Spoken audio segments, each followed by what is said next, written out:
अस्सलाम वालेकुम स्टूडेंट्स, उम्मीद करता हूँ आप सब खैरियत से होंगे। लास्ट वीडियो में हमने अपना टैक्सेशन का जो F6 ACCA का पेपर है उसका एक बेसिक इंट्रोडक्शन डिस्कस किया था और उसमें हमने सारी बात की थी पेपर फॉर्मेट की और कौन कौन से एरियाज कौन से सेक्शन में एग्जामिनेबल हैं, ये सारी हमने डिस्कशन की थी। इसके अलावा हमने कुछ पास रेट्स की भी बात की थी कि आपके जो लास्ट 8 अटेम्प्ट के पास रेट्स हैं वो कितने हैं ACCA F6 पेपर के। चलें आज अपनी डिस्कशन को कुछ आगे बढ़ाते हैं और इस वीडियो में हम बात करेंगे, इस वीडियो में जो हम बात करेंगे वो हम डिस्कस करने जा रहे हैं जी टैक्स बेस। देखिए ये टैक्स बेस का कॉन्सेप्ट क्या है इसको जरा समझते हैं। कोई भी इंडिविजुअल पर्सन या कोई भी कंपनी कोई भी बिजनेस जब टैक्स पे करता है वो किसी वजह से पे करता है, तो ये टैक्स बेस का मतलब वो वजह डिस्कस करनी है कि कौन सा टैक्स किस वजह से पे ऑफ कर रहे होते हैं। ये हमारे पास टैक्स बेस में सबसे पहले है जी इनकम बेस्ड टैक्स। इसमें 2 पॉइंट्स हैं हमारे पास, हम वन बाय वन हर एक को डिस्कस करेंगे। पहला है जी individual person earns income and pays tax. Second point है हमारे पास कि कंपनी भी इनकम अर्न करती है, उस पर टैक्स पे करती है। तो याद रखना यहां पे इनकम बेस्ड टैक्स का मतलब कि जब अर्न की हुई इनकम पे जब इनकम कमाई उस पर टैक्स दिया तो ये टैक्स देने की वजह क्या बनी, वो कमाई हुई इनकम। तो जब एक इंडिविजुअल पर्सन पैसा कमाता है, इनकम अर्न करता है और टैक्स पे करता है तो उसे नाम दिया जाता है इनकम टैक्स का। कीप रिमेंबर, मैं लिंक कर देता हूं चीजों को कि जब एक इंडिविजुअल पर्सन इनकम अर्न करता है उस पर टैक्स पे करता है उसको नाम दिया जाता है इनकम टैक्स का। और income tax is a kind of a direct tax, क्योंकि डायरेक्टली हमारी अर्नड इनकम पे एप्लीकेबल है, हम अपनी कमाई हुई इनकम पे टैक्स दे रहे हैं। दैट इज व्हाई कि जो आपका इंडिविजुअल पर्सन टैक्स पे करता है वो एक काइंड है डायरेक्ट टैक्सेशन की।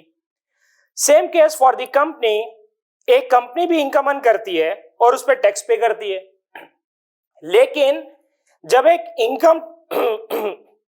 कंपनी टैक्स पे करती है तो उसको नाम दिया जाता है कॉर्पोरेशन टैक्स का। तो याद रखिएगा यहां पे हमें डिफरेंस पता चल गया कि एक इंडिविजुअल पर्सन टैक्स पे करेगा that would be termed as income tax, जब एक कंपनी टैक्स पे करेगी that is considered as corporation tax. और कॉर्पोरेशन टैक्स भी is a kind of a direct tax because ये कंपनी के प्रॉफिट्स जो अर्न किए होते हैं उस पे ये एप्लीकेबल है। तो इसी वजह से कंपनी जब अपनी अर्न इनकम पे टैक्स पे करती है that is corporation tax and it's a kind of a direct tax.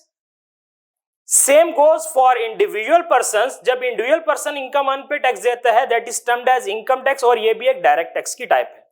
तो यहां पे टैक्स बेस में रहते हुए हमने फर्स्ट कैटेगरी को डिस्कस किया that is income based tax. Now let's talk about the second tax base, और ये सेकंड टैक्स बेस में हमारे पास जो है capital based tax. Keep remember, capital based tax actually non current assets की वजह से जब आपको टैक्स देना पड़े, जब नॉन करंट एसेट की वजह से एक इंडिविजुअल पर्सन को या कंपनी को टैक्स पे करना पड़े that is actually termed as capital based tax.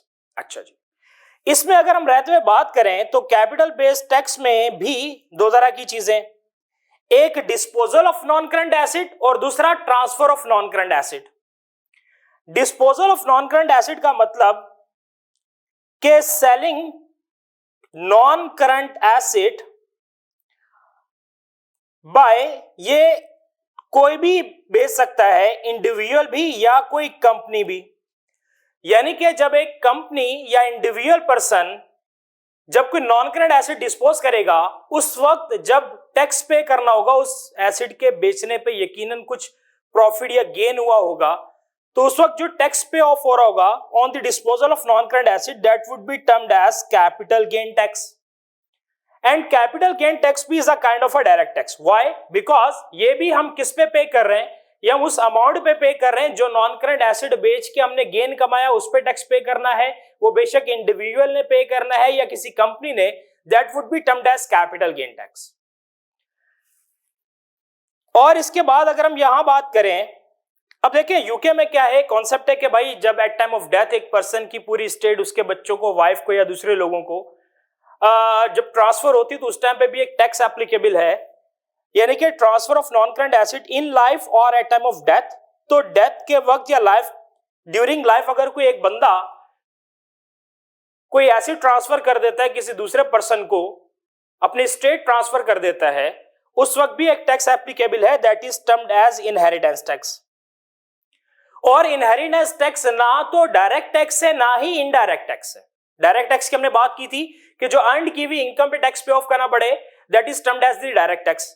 लेकिन यहां पे तो हम एसिड को ट्रांसफर कर रहे हैं, हम ना तो एसिड बेच रहे हैं ना ही हम इनकम अर्न कर रहे हैं, हम एक्चुअली अपना एक नॉन करेंट एसिड एक दूसरे पर्सन को ट्रांसफर कर रहे हैं।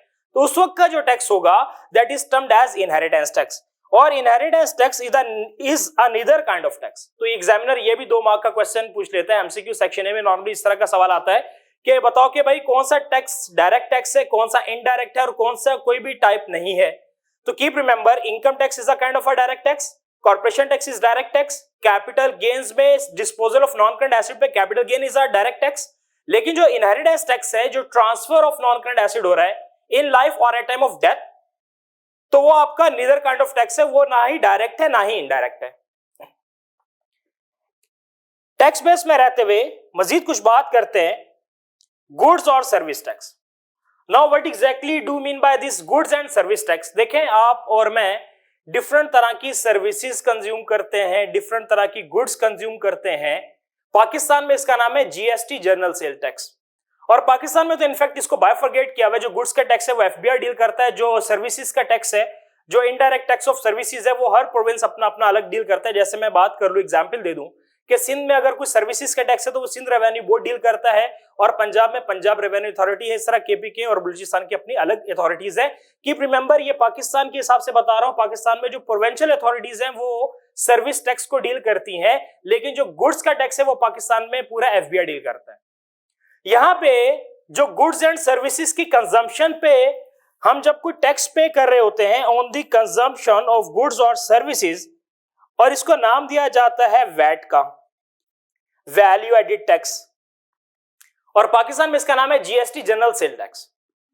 एंड कीप रिमेंबर के VAT is a kind of an indirect tax.